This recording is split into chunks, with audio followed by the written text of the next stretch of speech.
Good evening, everyone. Certainly, we're happy to have all of you, especially the ladies from Empower Her chapter of American Businesswomen. We have a group of those ladies here tonight, and we're happy to have you. We're going to bow our head in prayer, please. Lord, we thank you for your many blessings that you have bestowed upon us. Thank you for the city of Orangeburg. Help us continue to make this city beautiful and give us the wisdom to make it grow. In your name we pray. Amen. Amen. All right, tonight we have for your consideration, we have the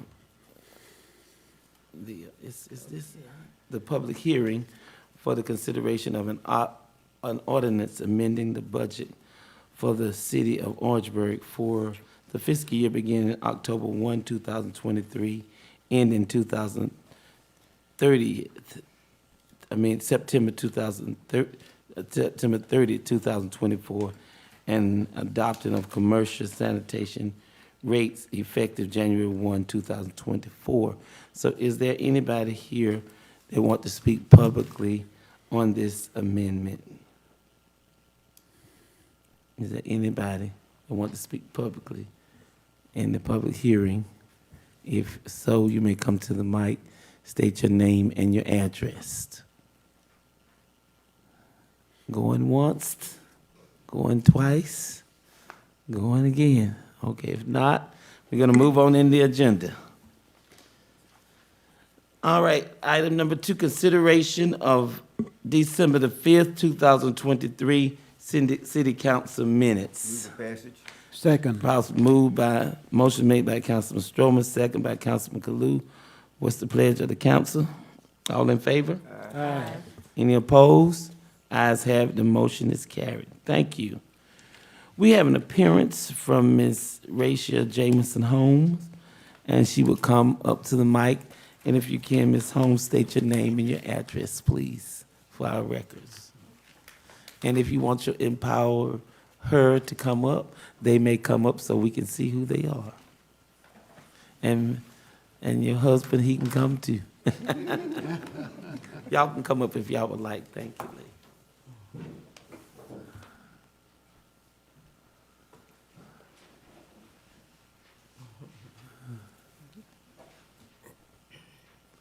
Good evening, ladies and gentlemen.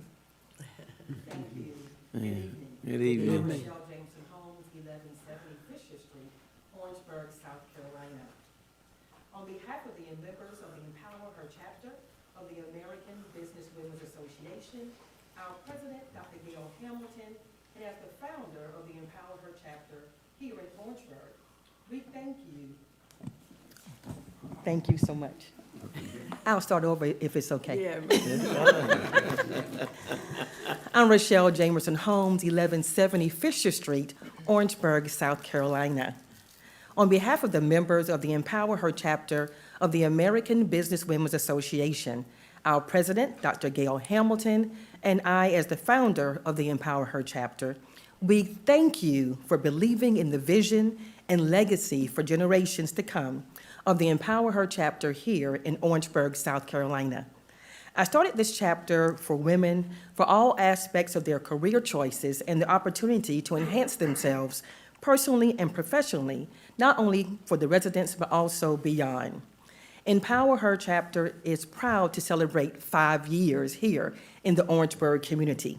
We held our kickoff meeting March 29th, 2018, and chartered May 20th, 2018, with over 100 women. We'd like to thank the City of Orangeburg for supporting our efforts and events to enhance women personally and professionally for their careers as to raise awareness, inspire, and celebrate the contributions that women have made and continue to make to the workforce. I'd like to share a few of our national and local recognitions. We have been given the 2023 resolution presented by the South Carolina House of Representatives at the 2023 South Carolina ABWA Day at the State House and Luncheon.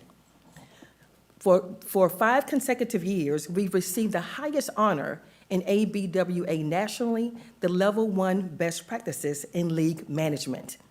In 2019, ABWA was issued the Brilliance Unleashed Award for being one of the top 10 chapters in the U.S. of ABWA in only 5 years.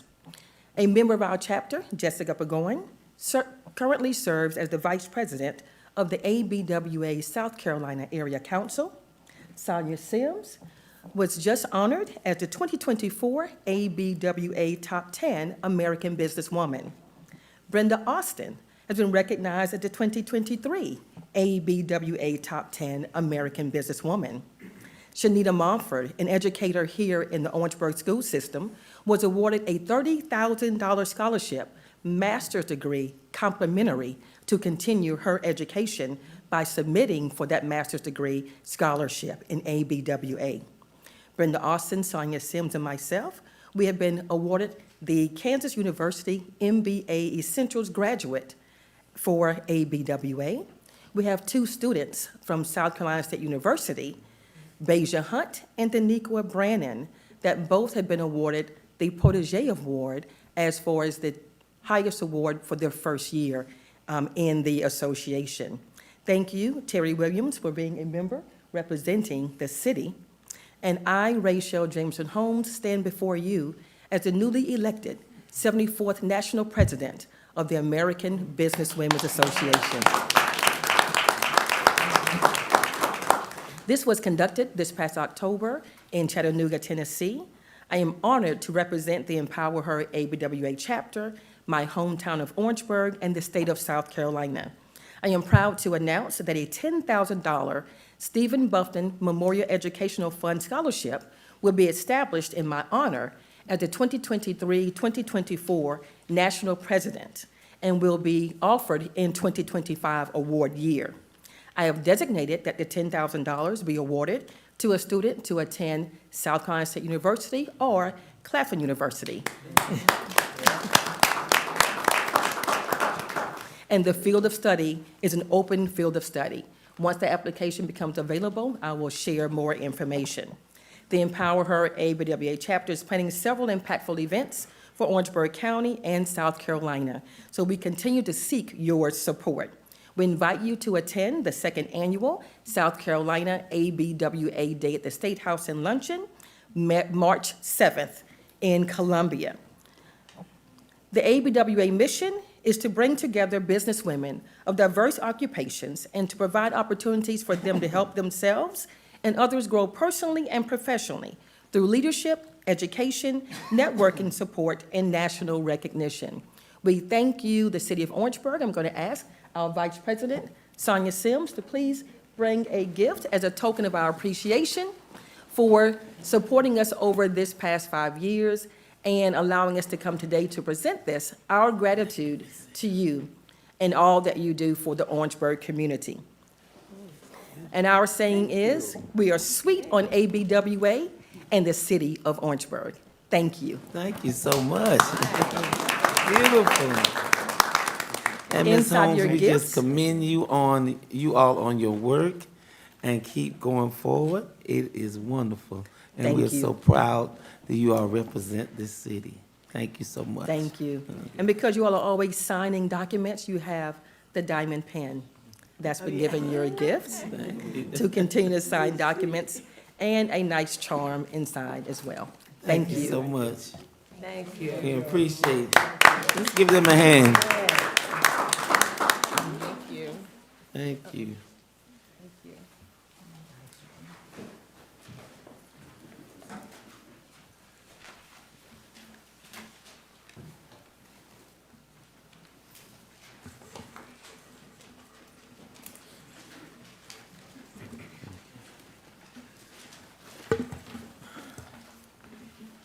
We have old business, item number 3.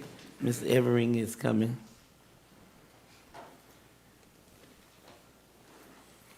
Good afternoon, Mayor, Council. Good afternoon. Happy holidays to you all and your families. Hope Thank you have a you. safe and enjoyable holiday season. For your consideration, we have third reading of an ordinance amending the budget for the city of Orangeburg for the fiscal year beginning October 1, 2023, and ending September 30th, 2024. There have been no changes since the previous two readings, but just for your recollection, this would make sure that the airport budget is formally a part of the city's budget, in addition to including the new commercial sanitation rates along with the hospitality tax. Okay. Are there any discussions on this amendment ordinance before I read it? The council members.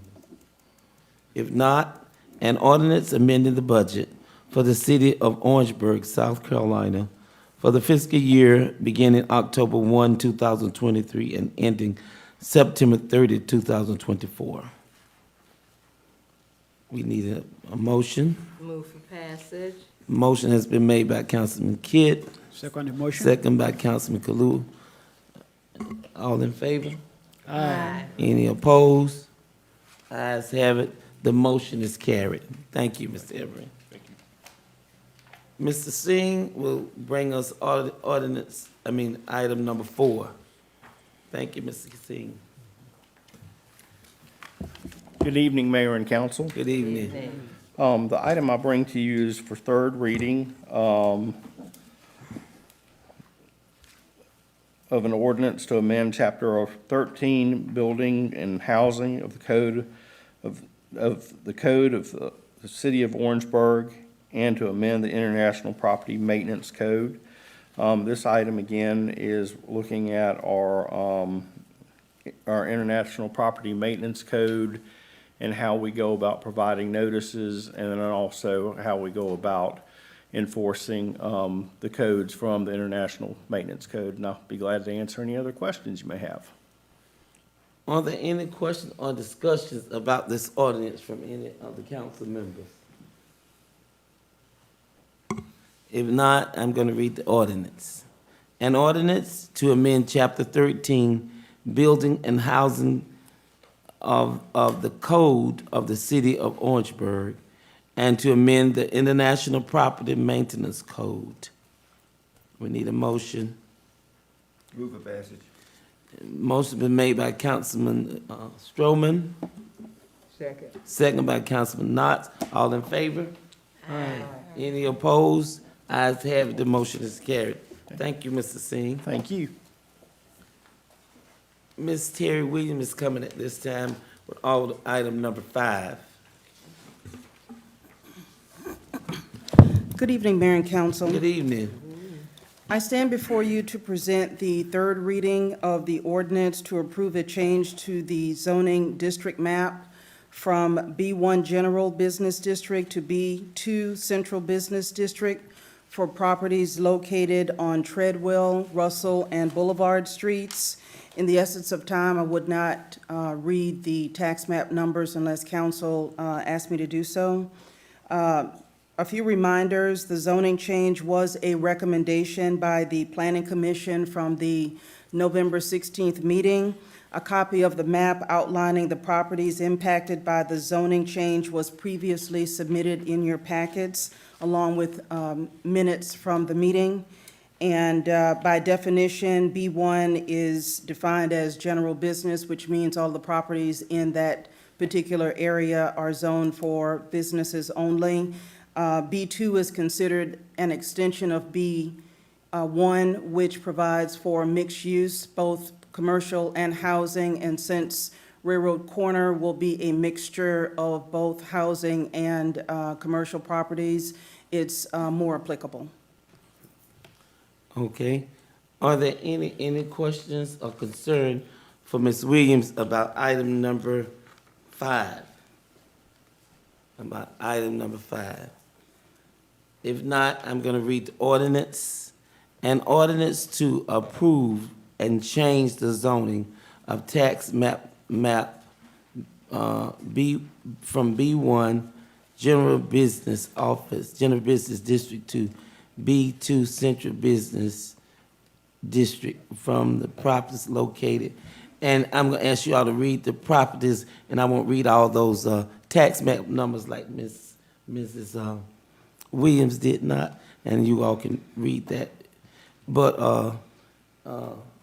we need to entertain a motion, please, to adopt this ordinance. Move for passage of the zoning district. Motion been made by Councilman Kidd,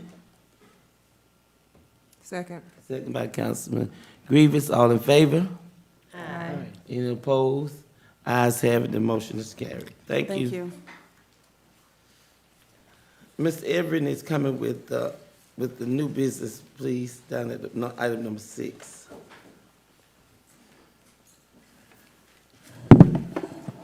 Good evening again, Mayor and Council. Good evening.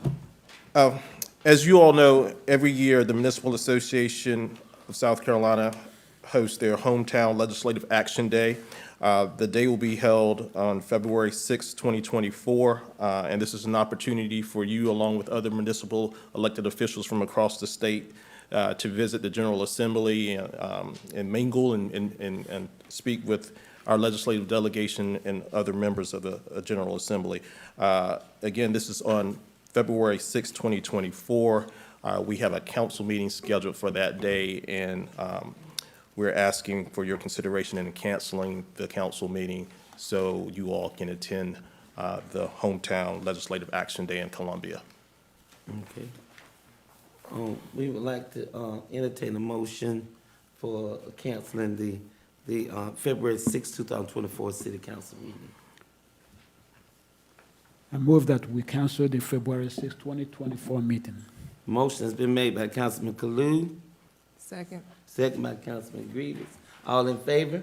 Aye. Any opposed? Ayes have it, the motion is carried. Thank you. Thank you. Now it's your time, Mr. Harley. Thank you, Mr. Mayor, members of council. I was eager to go. You have before you, Mr. Mayor, members of council, a second reading of an ordinance amending the City of Orangeburg Department of Public Utilities budget for Project House in this current fiscal year. And we, as we presented before, there are no changes to this amendment, and we ask that you give second reading at this time. Okay, are there any discussion on this ordinance, council? Any concerns? I'm gonna read the ordinance. An ordinance amending the City of Orangeburg Department of Public Utilities operating budget, ordinance number 2023-15 for the fiscal year ending September 30th, 2024. We need a motion. Move for approval. Motion been made by Dr. Kalou, Second. second by Councilman Kidd. All in favor? Aye. Any opposed? Ayes have it, the motion is carried. Thank you. Thank you, Mr. Mayor, members of council. Item 8 is the first reading of an ordinance making provisions for the terms and conditions of a $21 million combined public utility system revenue bond. If council will recall, during our budget process, we contemplated in the proposal of that budget a bond issuance of $21 million, or up to $21 million. And we subsequently came back to you a few months ago with a resolution, and now it is time to move forward with to approve the bond process. We have representing us outside legal counsel, Mr. Theodore DeBose from Haynesworth St. Clair Boyd, and we have him online if you have any specific questions that we need to answer at this time. Okay, council, are there any discussion, any questions or anything for Mr. Holly or the attorney? Go ahead. Thank you, Mayor. For clarity, Yes, sir. because we sitting up here, council members may understand it.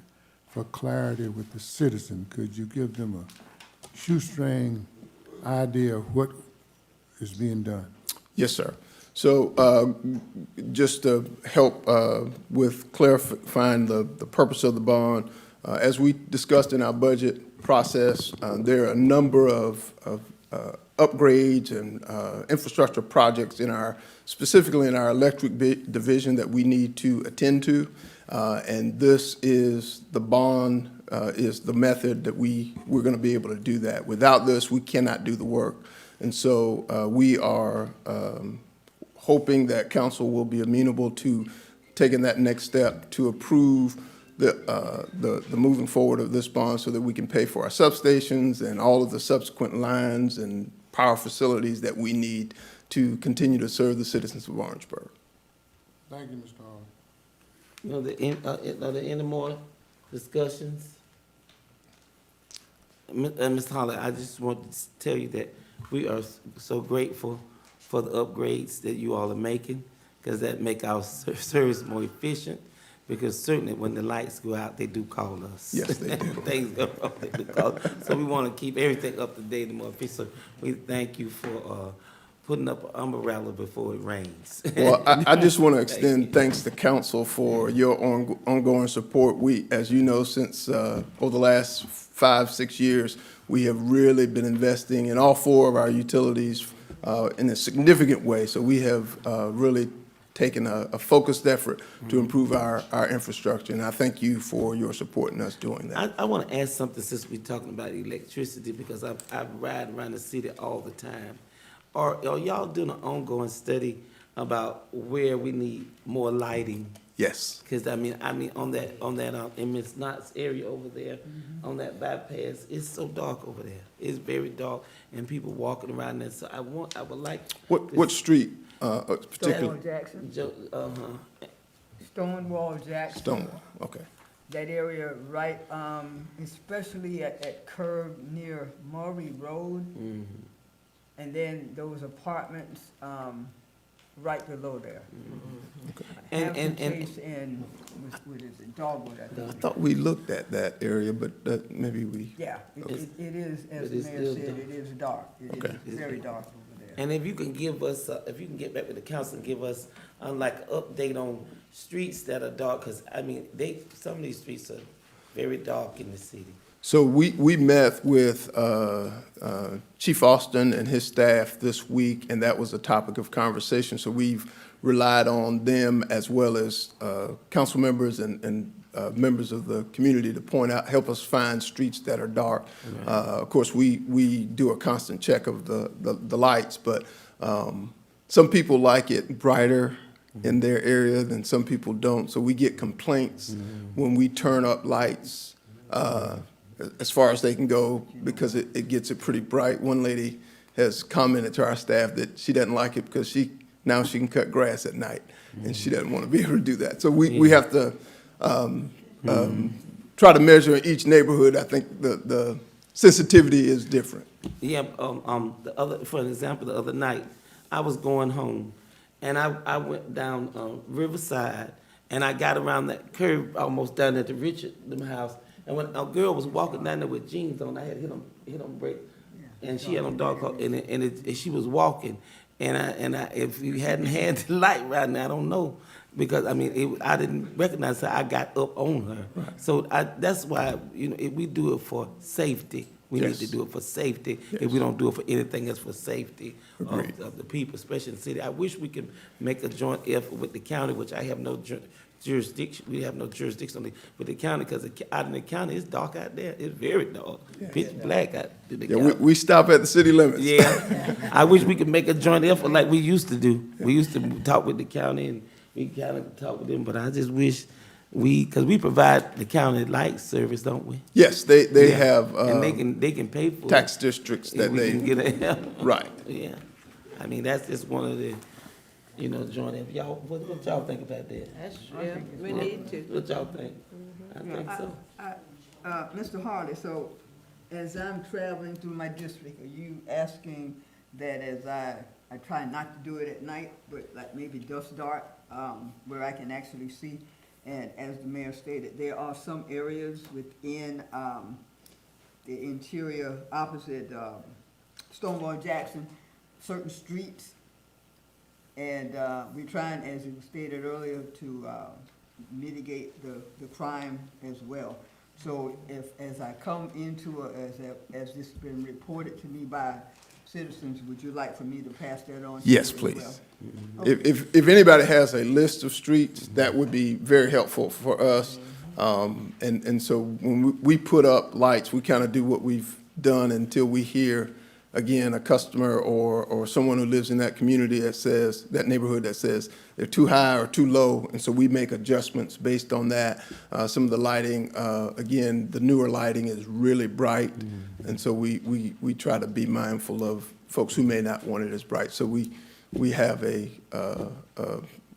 response to whoever may call that we either adjust it up or down depending on what the community is asking for.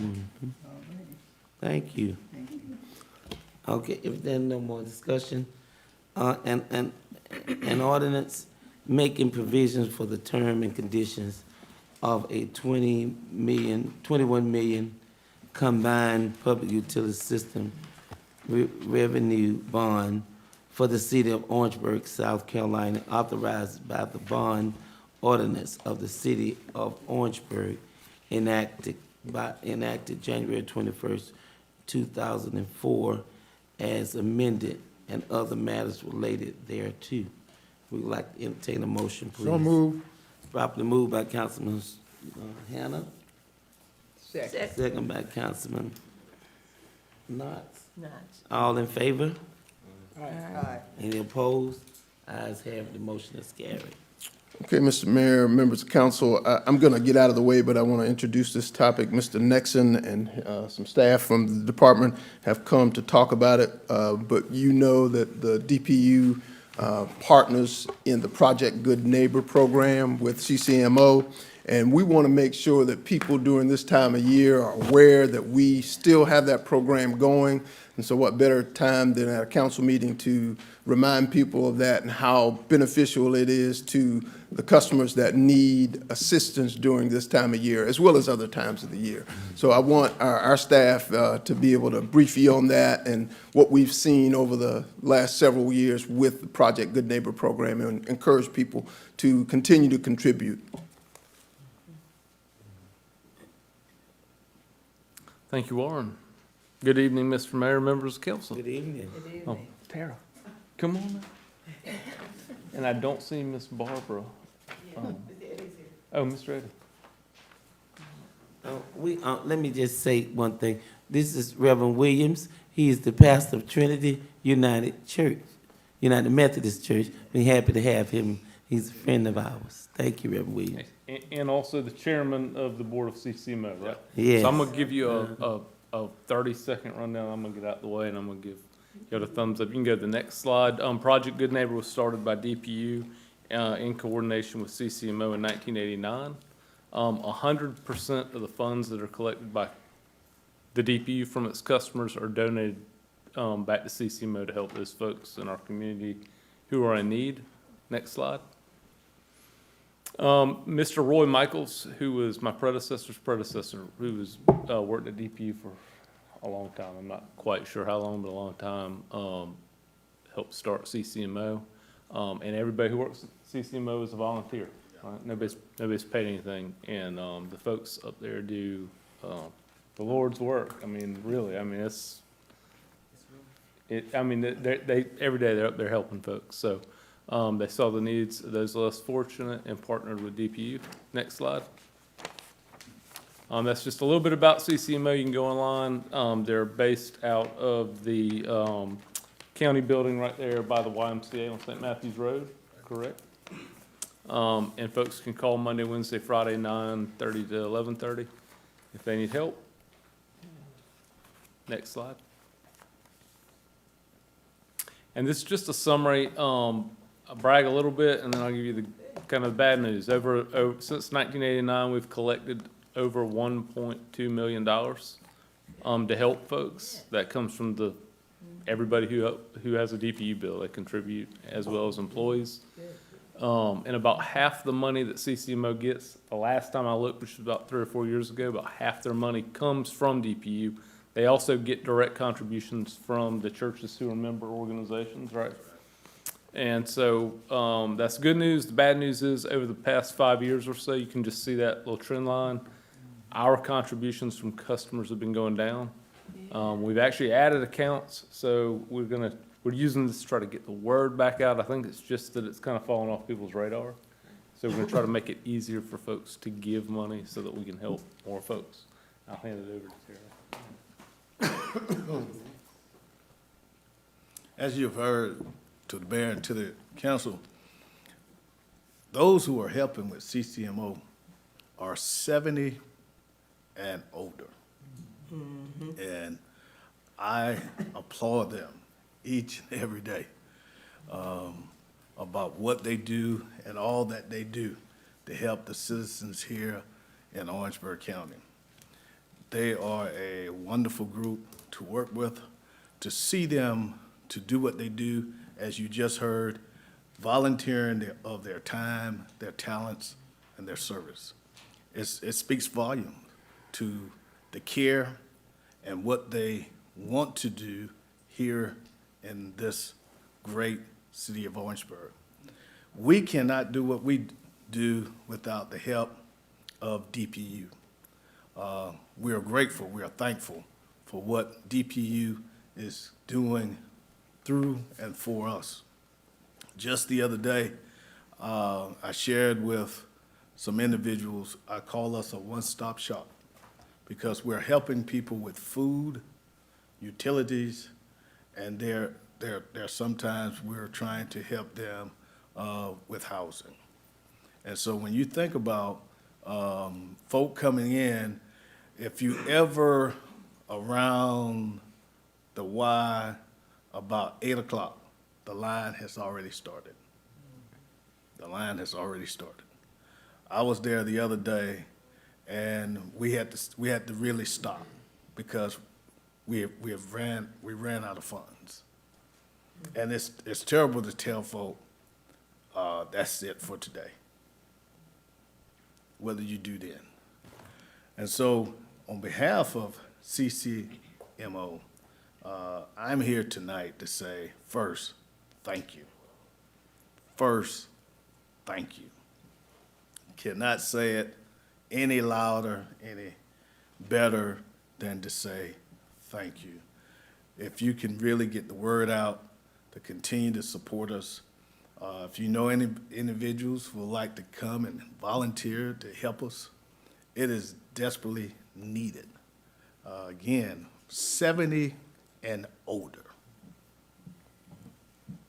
70 and older. Some of y'all acting like you didn't hear what I said. The guy that drives the truck, Freddie, he is well over 70. Well over 70. And sometimes I tease with him, and sometimes, he says, hey, and he makes sometimes 2 trips a day to go pick up food.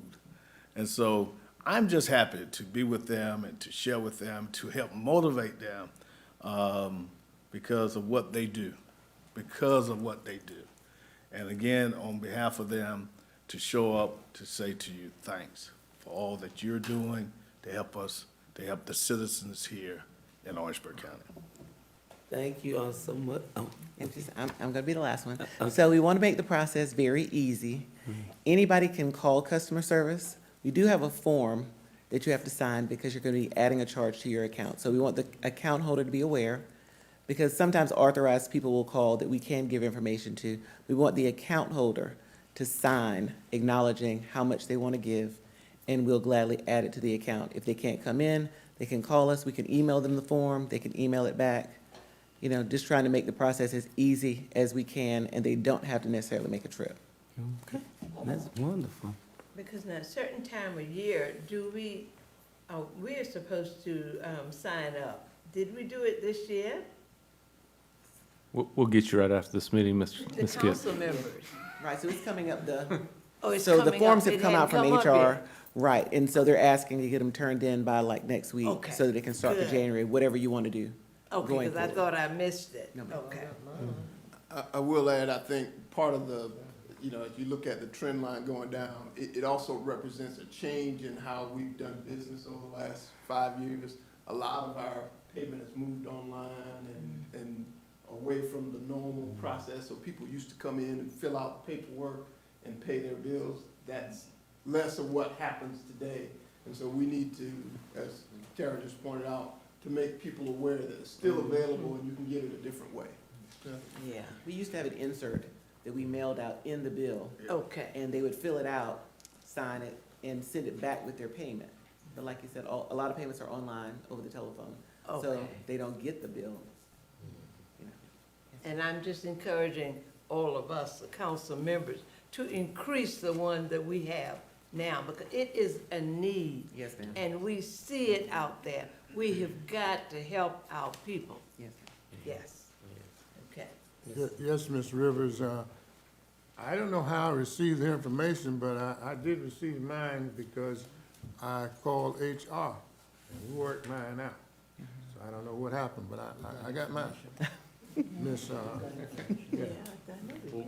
Well, thank y'all so much. If you have any other questions, we'd be glad to try to answer them, but it was really just to try to get the word out. Thank you for your time, and again, I'll echo what, Pastor Williams said.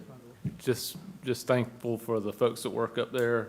It's all volunteer, and, Miss Barbara Troy, Miss Agnes Glover, we got Russ Russell, Ms. McDonald? Miss McDonald. There's a lot of other folks I know I'm gonna not name, so I don't wanna leave anybody out there. Anyway, thank y'all. Okay. Thank y'all very much. We would like to say tonight, Merry Christmas to all of you and to the entire city from the city council, because we won't see you anymore till after the holidays. But Merry Christmas to the staff and everybody that's here. And I would like to ask city council if y'all will remain, those nice ladies and gentlemen right there want to take a picture with us. Okay, To good. put in there, so we want to make sure we remain. And Miss McDaniel, do you have things for us to sign? And she have 3 things for us to sign, please. Thank you, and we would like to entertain the motion to adjourn. Make a motion to adjourn. So moved. Second. Motion been made by Mrs. Strowman, second by Councilman Grievous. All in favor? Ayes have, motion carried. Good night and be safe. It just-